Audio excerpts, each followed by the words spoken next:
Welcome back, Buccaneers fans, to another episode of Hear the Cannons, presented by BucsGameday.com, Sports Illustrated's one and only website strictly dedicated to your Tampa Bay Buccaneers.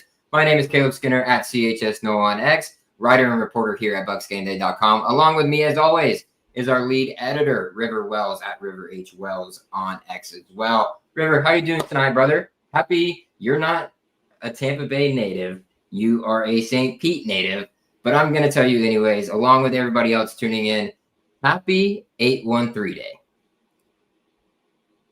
I can't hear you. Hold on. Can you hear me, River? I had a very sudden. Can you hear me? Okay, we're good. We're on. All right. I wish you a happy 813 day, along with the rest of our viewers who most likely are for those people who live in Tampa. Yes. But as I mentioned, you are located in St. Pete. Along with me, I lived about half my time that I've been down here in Tampa and in St. Pete. But you are a St. Pete native, but I wanted to say happy 813 day to you anyways. It was 727 day last month, so we had our time. But happy 813 day to everybody out there from Tampa Bay. Yeah. Awesome stuff. We got a lot of ball to talk about, but before we get into it, if you guys are joining us anywhere other than on YouTube, if you're watching on X, if you're watching on Facebook, we highly recommend you head over to YouTube, get your comments in, and get your questions in. That's how we are able to bring those up here on the live show. If you want something to ask, we'll go ahead and ask it. We've already got one in there from one of our people, one of our viewers. Not going to say the name, don't want to ruin our monetization over here, but a good question that we're going to be able to get to later. Definitely going to be able to hit that one. Awesome. We've got that planned. So if you guys want anything asked, anything that you want to know, if you just want to, shoot the stuff with other Buccaneers fans in the chat, feel free to do that as well. Shoot us a like while you're at it. If you like what we're doing, we really do appreciate it. We try to aim for 50 likes every single episode. So truly appreciate all the love that you guys send us. But without further ado, River, let's go ahead and just kind of jump into things. Let's recap that 29-7 win over the Tennessee Titans. Kind of started a little bit slow, but picked up as the game wore on. And the defense really showed out. And then we also had some standout guys that are fighting for a depth chart position, fighting for that 53-man roster spot as well. We saw Perotti. And help me with his first name again. Roman Perotti. Near the end of the game, having that pick six, which was huge. Other standouts, running back Owen Wright had a great game. And then obviously Nick Jackson from his position there in the linebacker room had some great run as well. But let's just go ahead and recap. We saw a little bit of Cam Ward too, so throw that in there. Yeah, Cam Ward looked good, but Titans were playing their starters, and the Buccaneers were kind of limited with their starters that were playing. We saw some Servassier Dennis out there. We saw some Emeka Egbuka, some Jalen McMillan. And all those players, look pretty decent. You mentioned the secondary did a really good job. You had that Brody pick. You had J.J. Roberts come in and punch the ball up for Tyreek Thunderberg to get an interception as well. So the defense is flying around the ball. And then, of course, Nick Jackson had a sack and an interception as well. To say he brings experience is underselling it. He brings the most experience of any player who has ever played NFL football as a rookie. He has started 73 games in college. It's an NCAA record.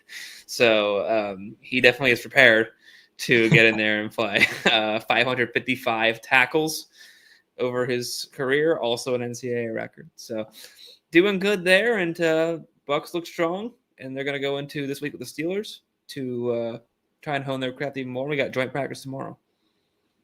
Yeah, good stuff. It was good to see them come away with a big win, leaning on their depth, leaning on some of the backup guys, and they were able to show up and show out, which was awesome. And the biggest thing I took away from it ultimately was the fact that Todd Bowles has preached all offseason about turning the ball over.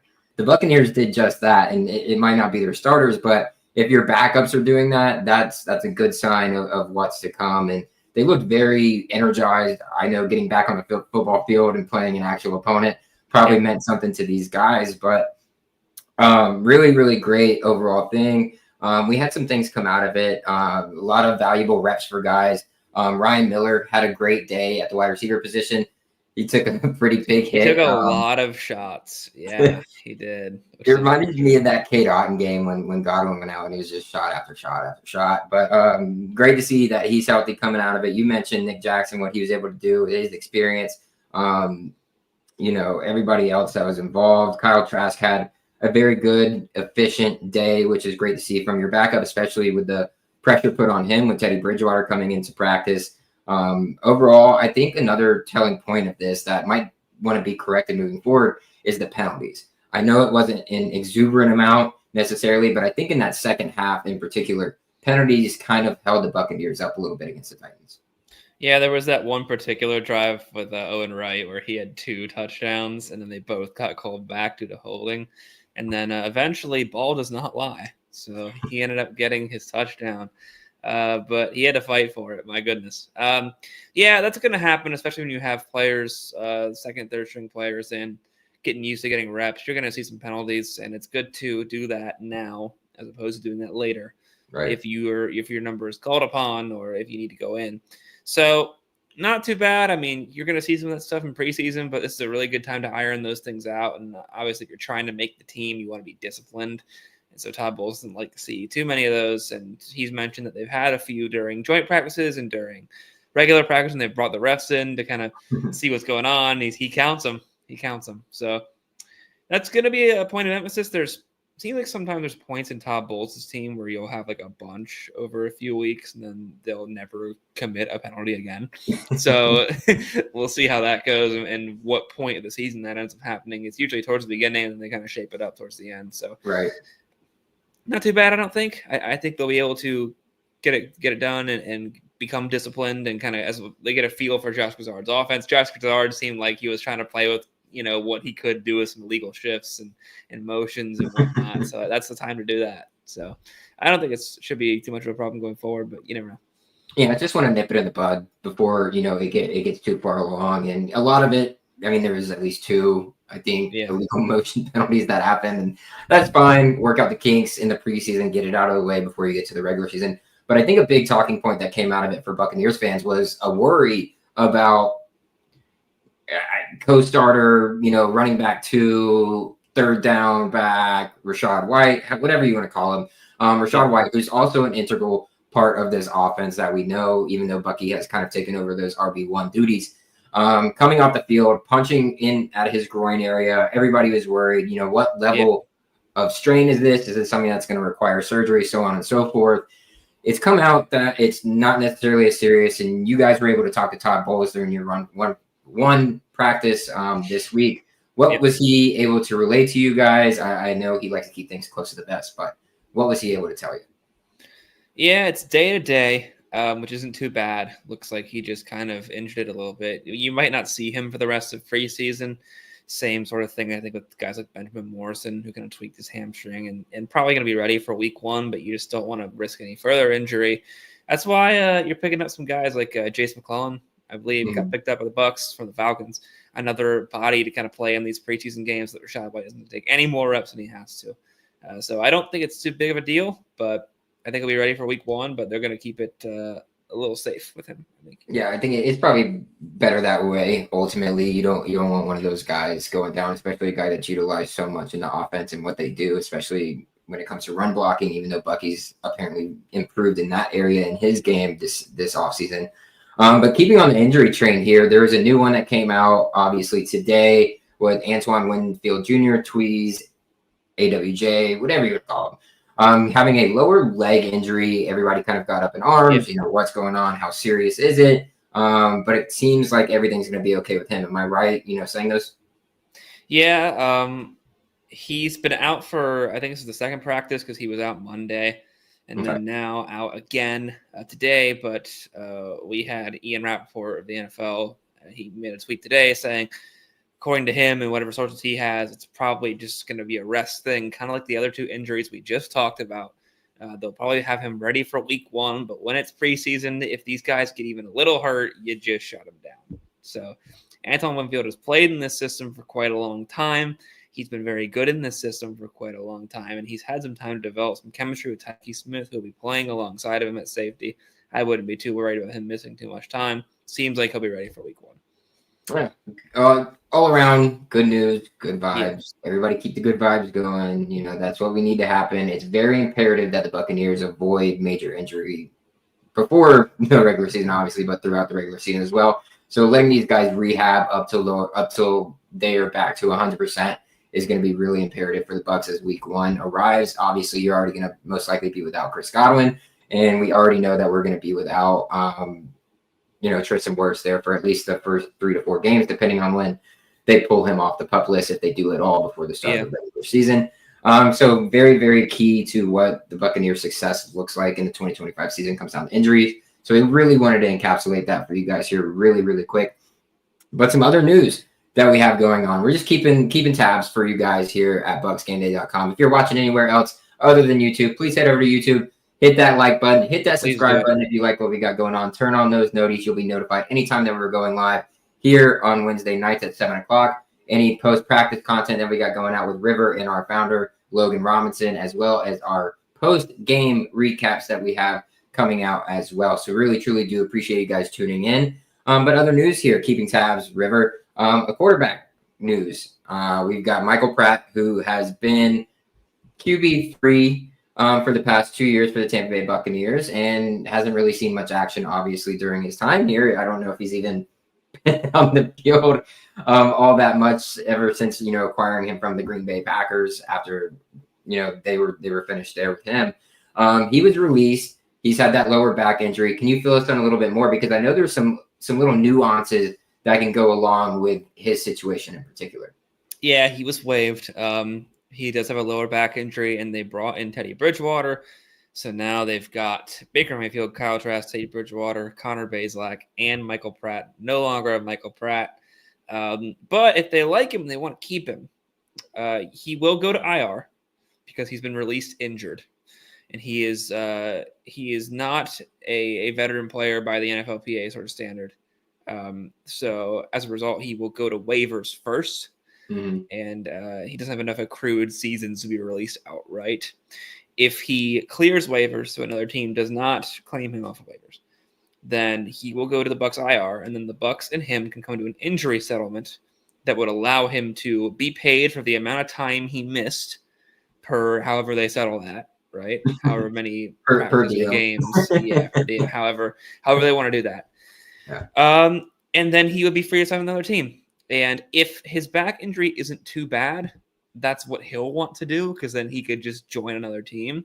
Mm-hmm. If it is, he and the Bucs might not want to do that because he could stay on IR. Now that would mean that he'd be on IR for the rest of the season, so he would not be able to play. But it would mean the Bucs would get to keep him and stash him there. And if he still wants to play for the Buccaneers, he can do that after recovering from that injury. So I think it really just depends on how bad his injury is. We don't really know. We know it's kept him out for a long time. But we've seen him throwing and warming up with trainers, so we don't know how bad exactly it is. But if it's not too bad, he'll want to play. And if it is, then maybe the Bucs will stash him there and they can keep him. Yeah, it's an interesting situation because the Buccaneers clearly like something about him, like the way that they handled last offseason, bringing him in. And then I think, did they reward him at the end of last season by letting him dress out? Yeah, you can elevate players from the practice squad, and that gives them a game check. So you'll see at the end of the season, you'll see a lot of really wacky practice squad elevations. And it's usually because they're going to reward a player who has been on the practice squad and contributed. These guys are on the scout team. They take a lot of hits, and they get paid a lot of money in comparison to the money that we're making. But in comparison to the money that NFL players are making, it's not a lot at all. So you take a lot of punishment for much little pay. And this is something that teams like to do to be able to kind of help them out. So it'll be interesting to see what they do with Pratt. We know that they liked Pratt a lot. They wanted to draft Michael Pratt in the 7th round last year before the Packers beat them to it by 1 pick. They got him anyway, but he's hurt. And if you're hurt and you're not starting and you're not even the backup, then problems arise. Yeah, that becomes, that toe of the line scenario where you don't really know. Like, do I or do I not have a job, moving forward? I'm sure that he could find a job as a 3rd string quarterback, somewhere. I mean, he was somebody that I really liked coming out of college. So I personally would like for him to stick here in Tampa, especially knowing that, Bridgewater is probably a stopgap for him. He's not going to be here much longer than the 1-year deal that he signed. Right. So I think it would be good to hold on to him. If it ends up being a long-term injury, so be it. Stops on the IR, cool. We'll come back next year, reevaluate, and move on. But that's the update on Michael Pratt. And then there's some other interesting news, River, because Jason Licht, we know he's not very afraid to be blunt, honest, truthful, and things like that. Kind of, the opposite of Todd Bowles keeping things close to his vest. Jason Licht doesn't. He's kind of had a one-on-one sit-down interview with The Athletic of the New York Times and had a specific quote. I don't have it pulled up. I'm not sure if you do or not, but it was regarding the Devin White situation, going back all the way to when he drafted Devin White in the first round, 5-6 years ago now. Give me your thoughts. Let me give you this, because if we're going to talk about this quote, and I do have some thoughts about this quote, then we're going to read it out. Okay, read it out loud. Knowing what I know now, Devin White would not have been on my board, would have been off my board. It was too much about him. The me now would never sign Deshaun Jackson. He mentions a few of those things too. This is interesting because, Devin White was kind of a walking red flag during the draft process. He had multiple criminal cases, one of which was very unfortunate. You can just go to Wikipedia and find that one from his high school days. Other run-ins there as well, and Light drafted them anyway. Then, a few years later in 2020, he brought on Antonio Brown, who had been kicked off the Patriots for a number of different things. Raiders, you can name it. Right, but legal stuff in New England. Right. Got him probably at the behest of Tom Brady, right? So every general manager kind of has their price, I think. Right. And Jason Licht did end up winning a Super Bowl with Devin White.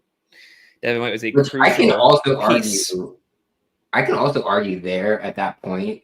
It would have been hard to win a Super Bowl if Devin White was not on that team. I would agree. Absolutely. The way he synergized with Lavonte David, he's got a very see ball, get ball sort of instinct that I think the team was better at using at that point. And they later asked him to do a bunch of stuff that he just can't do, right? Being a full-time coverage guy, as much as he wants to be a well-rounded linebacker, he is not a well-rounded linebacker. And I think once Lavonte David starts losing a step, which he just ages, it's a little bit harder to cover up the things that Devin White is worse at. But yes, it is nice the Bucs try and get these high character guys that Jason Licht mentions. That being said, as with any NFL GM, I don't know if any NFL GM is really like, we're gonna only get the nicest people because it's football, right? Yeah. Jason Licht signed plenty of people who have fit into that sort of thing. So he might be telling the truth. Based on that sort of thing, when you look at the silhouette and I am that man, perhaps Devin White doesn't fit into it, but he never did actually. And guys like Howie Roseman and Veach and all those guys will draft character people, and then they end up winning a lot of football games. Yeah, so I was literally going to go that direction when you mentioned that before. I was going to be like, okay, well, look at Howie Roseman because he just takes them all, and somehow somebody. I'm already seeing on NFL Network. I do my bar trivia every Tuesday, and NFL Network was on, and I'm already seeing, is Mike Green the steal of the draft? I'm like, well, we know why he fell that far, of course. So yeah, it's interesting, and I think he might be telling the truth that if you were drafting Jason or Devin White now, he might not have made that same decision. I don't know how his pre-draft interview went. I just know that before the draft, during high school, before college, he had a lot of stuff going on. So it is interesting to say that about a guy you went Super Bowl with, but it makes sense given what we've seen from some of the tendencies that Jason Licht has drafted with in the last few years. You got to take those gambles every once in a while. Like it paid off, didn't it? Yeah, and I hate the context of the statement because it's like hindsight 2020. Like, like at that point of Devin White's career, I think he he kind of gotten himself like in a lane where he's like, this, all I know is ball, right? Like ball, ball, ball. I've got Tom Brady. I've got Levante David. I've got such a team around me where I'm going to win. I'm going to win if I play up to my level. If I can just block out all the rest of this noise that I've got going on or whatever else it may be, and I just focus on ball, helping the team win, then it's a totally different, time.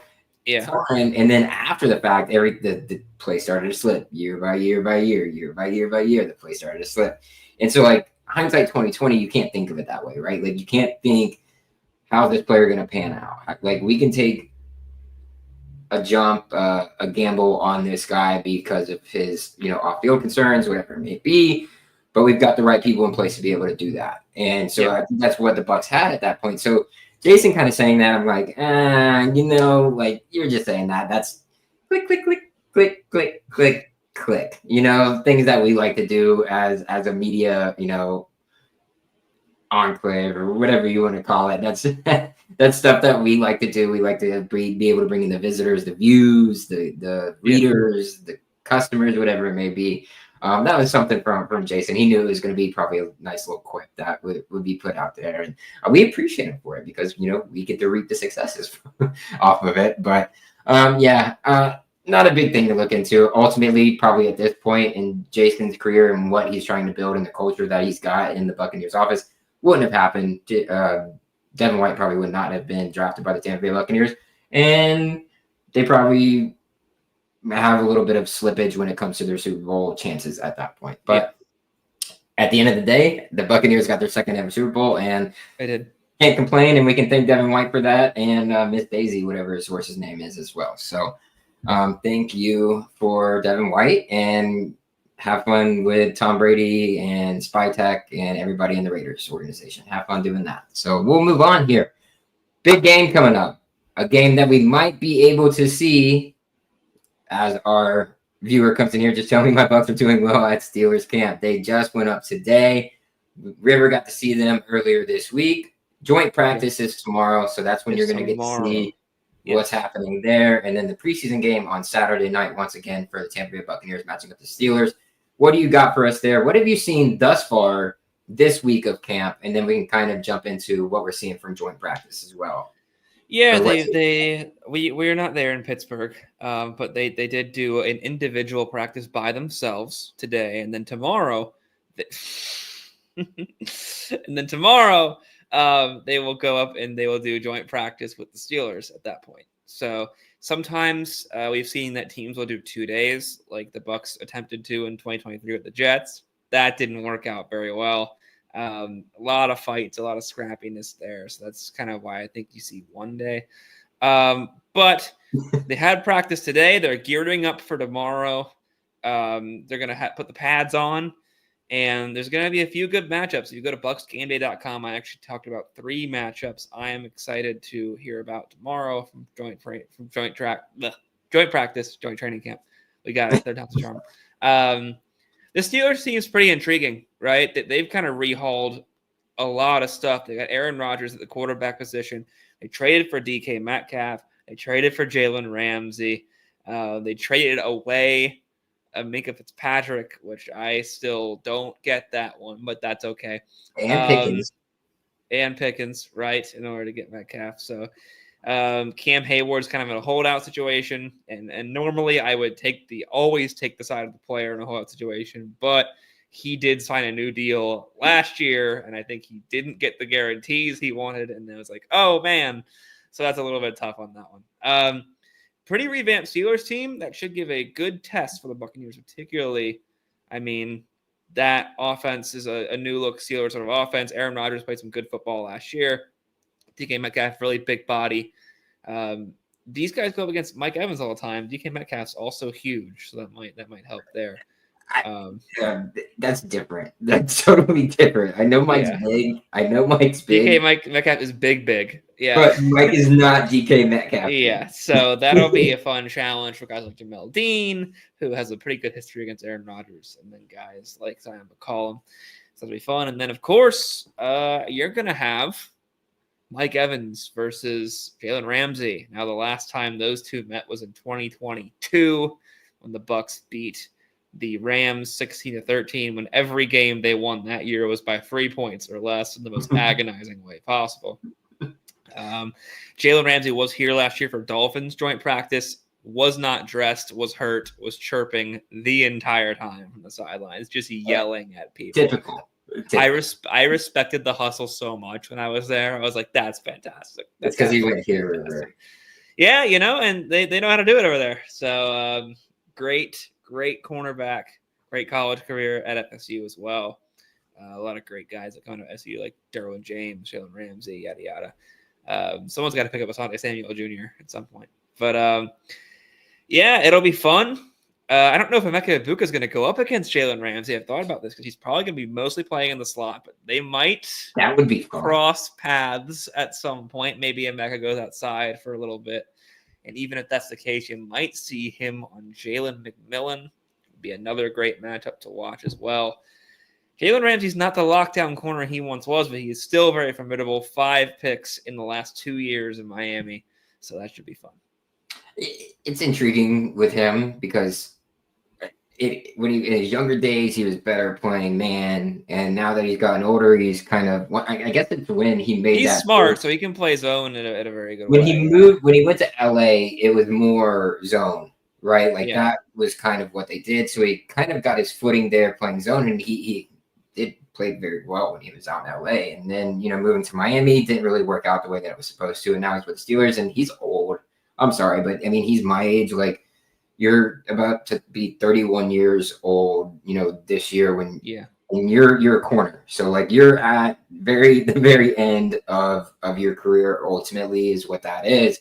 But he has shown the longevity. He has powered through where, the short lives of these top cornerbacks live. He's still thought of as one of those top elite guys who can get the job done no matter what. His tackling is probably one of the best from the cornerback position. His tackling is just absurd, and he's just so fundamental with it. But we'll see what he does. Pairing him alongside a head coach like Mike Tomlin kind of scares me. I think Mike is probably going to get the most that he can out of Jalen Ramsey. So if Baker and the starters do get action, they're going to have to pay attention to him. They're going to have to know where Jalen Ramsey is on the field at all times. Now, the rest of their defense, you got to worry about TJ Watt. Obviously, a guy that's a problem on that defensive line, but Cam Hayward, not in there. It doesn't seem like it doesn't seem like he's going to be in there, which is so. How do you go get a contract last year and then a year later do that? How does that work? You don't get the guarantees you wanted, or you thought that you wanted those guarantees, and then you played a whole season, and then we're like, wait a minute. So that happens, but yeah, a lot of talent, like you said, a lot of talent on the Bucs side too. That should be a good battle in joint training camp, and excited to see how it goes. Yeah, it'll be tomorrow, guys. That's tomorrow. So we're hitting you early. Another thing, looking at the Steelers offense, we know Aaron Rodgers is probably a shell of himself at this point. He's 41. Not his MVP self. I thought he played decent football last year, but I think at this point in his career, you're going to get decent football at the height of his ability. Yeah. 41 years old. You can't expect much. Achilles injury. You can't expect much. What are they really going to do? I think they were better off sticking with what they went with, last year. But I am very intrigued to see these new weapons that they have. Their offensive line probably going to be good, normally good. It's not going to be anything bad, drastic bad. And so DK Metcalf, trading Pickens for DK Metcalf, I don't know how much that really sways in terms of improvement in that particular area. It would have been great if they would have kept both, and you have Pickens and DK on one side, and you're like, okay, well, as a DB, what do I do? But outside of that, you've got Calvin Austin III, who's just really a burner, really a fast guy. You can kind of think of a slightly better Trey Palmer, if you will, at his position. Then outside of that, you're looking at they've got Scotty Miller, right? Yeah. Remember Scotty Miller, guys? Another burner. Another burner. Yeah. One thing I do like about them, though, is this rookie running back they have in Caleb Johnson. He could be a problem, and that's something the Buccaneers will probably want to pay attention to, is stuffing that run game. We know Jaylen Warren's kind of the guy, RB1 there in Pittsburgh, but Caleb Johnson can kind of create ways that Jaylen Warren cannot. He can run between tackles, play strong, play fast at the same time, make multiple moves, or make one cut and go. So he's kind of one of those guys that can do it all, very well balanced. So the Buccaneers should pay attention to him if he is in the game, which he did get a little bit of run last week. We saw him stiff arm Travis Hunter into the ground. That was awesome to see. So an area that I think you should pay attention to.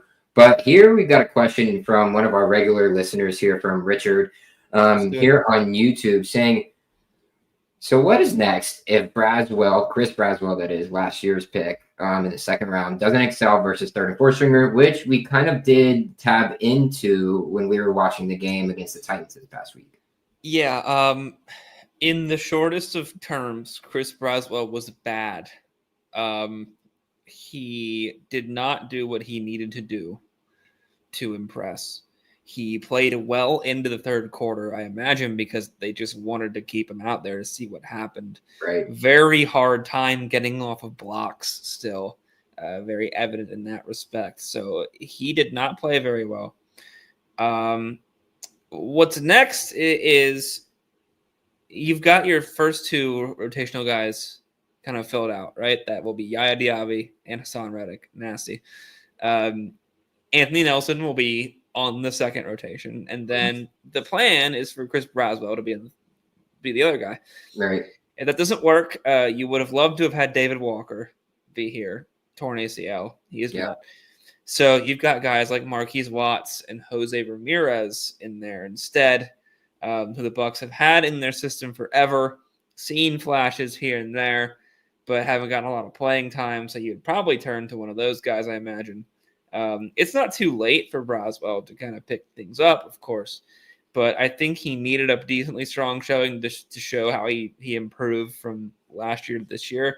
And in that preseason game against the Titans, he did not do that. So he could use a big rep win or a big play tomorrow against the Steelers and then on Saturday during the game, because quite frankly, he was not impressive. And he needed to be impressive. And he didn't show what he wanted to, but he's been working on himself all offseason. He's been getting tips from Hassan Reddick, so he's just got to take all those things and put them together, and he still has time to do that, and he could do that in the next, 2 games, but he needs to, actually. Yeah, it's really difficult because, like, his whole deal when he was at Alabama was pass rushing. Like, that is all he was required to do when he was at Alabama. And so, like, the Bucs brought him in, second round pick. You've got the developmental factor. Maybe we can turn this guy into like an every down guy, potentially rotation guy, whatever. But it's his abilities are becoming smaller and smaller and smaller for the Tampa Bay Buccaneers. And that's something I guess Richard's kind of touching on here as well. He's like, I don't trust what Bowles is saying about Braswell. Yeah, Bowles is very complimentary of him after the game. That's just not what we saw. And to be fair, Todd Bowles is a head coach, and he has a set of goals and things that he wants Chris Braswell to do. And if he saw him do those things, then maybe there's something we don't know. That's definitely possible. But just from how we saw on last Saturday when they were playing the Titans in game, it looked like he struggled decently. Yeah, so he did, and that's not what you want to see from a guy that's probably not a second round pick.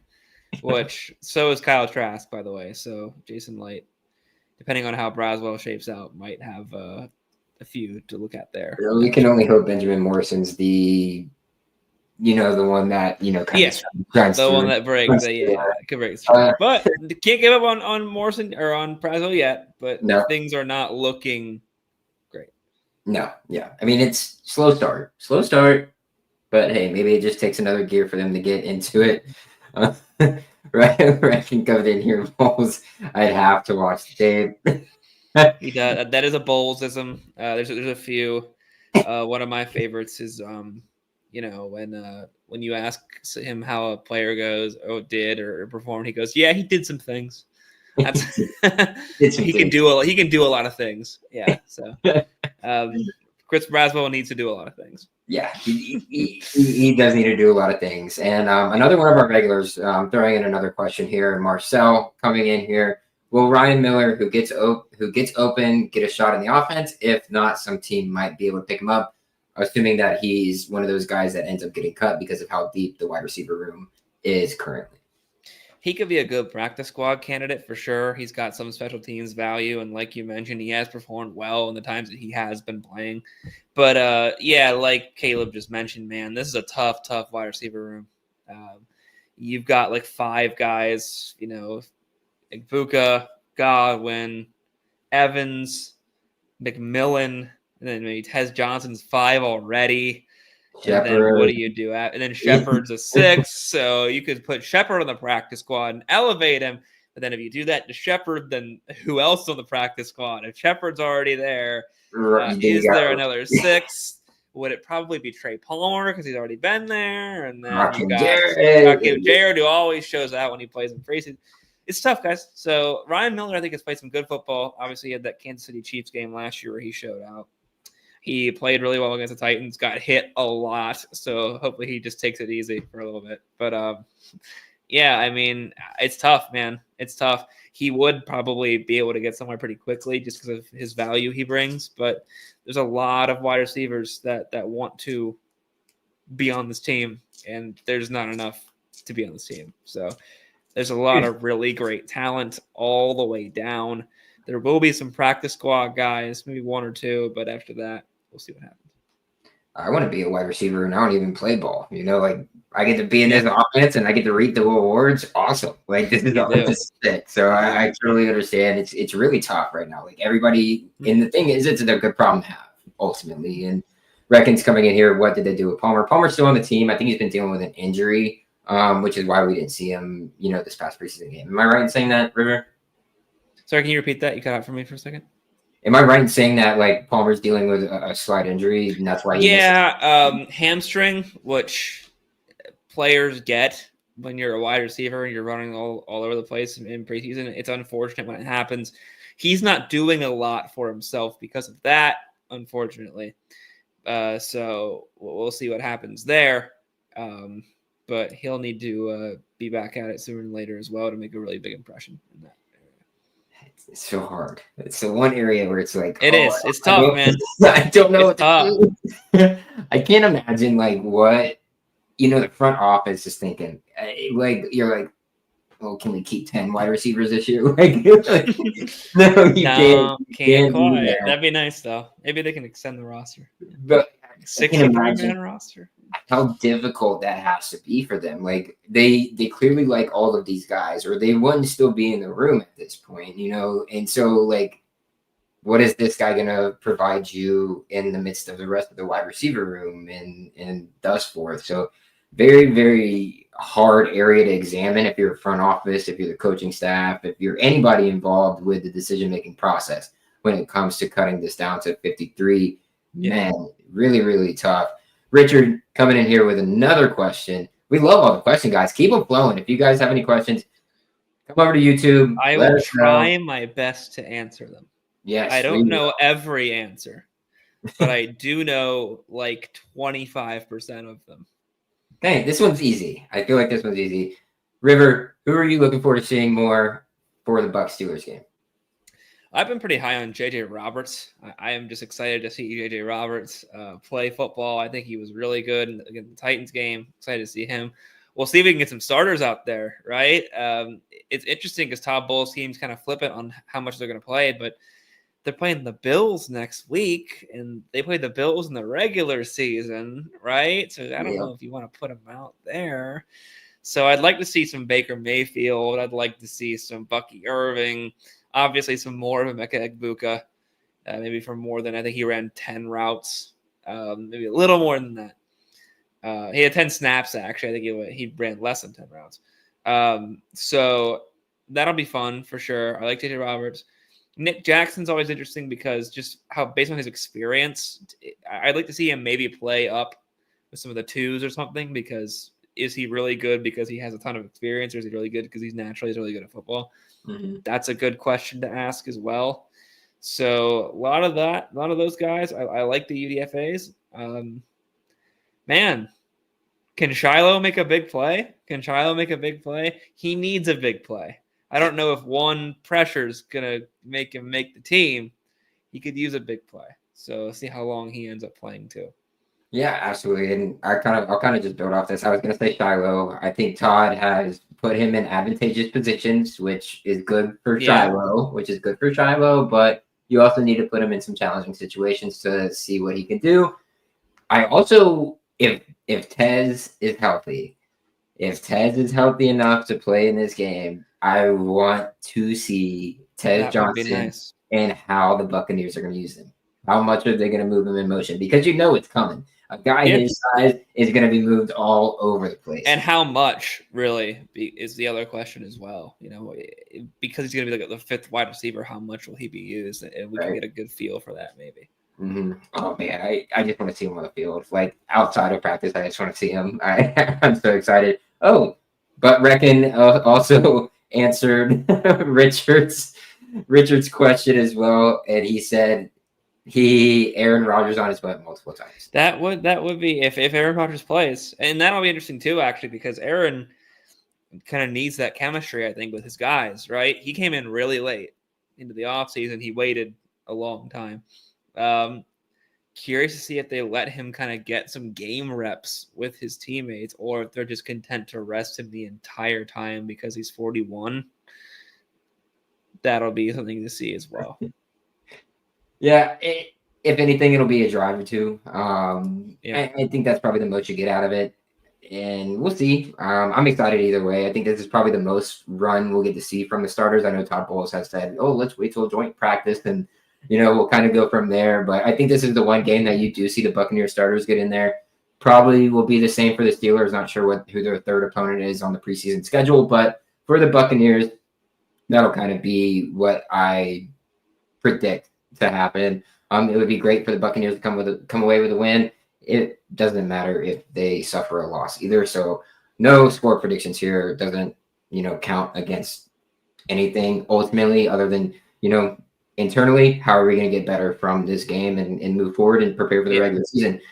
But we've had a lot of great questions here. So if you guys, next episode that we're on here Wednesday nights at 7, if you're not on YouTube, go create a YouTube account. If you're watching anywhere else other than YouTube, head over to YouTube, go to your YouTube account, click that subscribe button, click that notification button. You'll be notified anytime we're live. We dare you.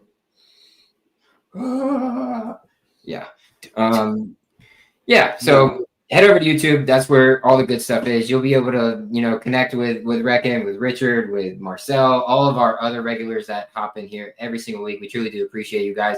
If you're on YouTube, and once you do head over to YouTube, click that like button. We really, truly do appreciate all the love that you guys show us, and we'll know to keep, thumbing through all the good stuff that we're giving out to you guys content-wise. So with that being said, River, you got anything else for us? I would say fire the cannons. Fire the cannons. That's always a good way to end it. But I do want to say the new Amalie Arena nickname or name of the Amalie Arena sucks. So if any of you, it's trash. All you people that are Tampa Bay Lightning fans as well, we can all agree that it is not nearly as good as Amalie Arena. And in the meantime, we'll see you guys at the bench. Yeah, we'll see you guys at the bench. We'll see you guys at the bench. And now we'll end it. Fire the cannons. Fire the cannons.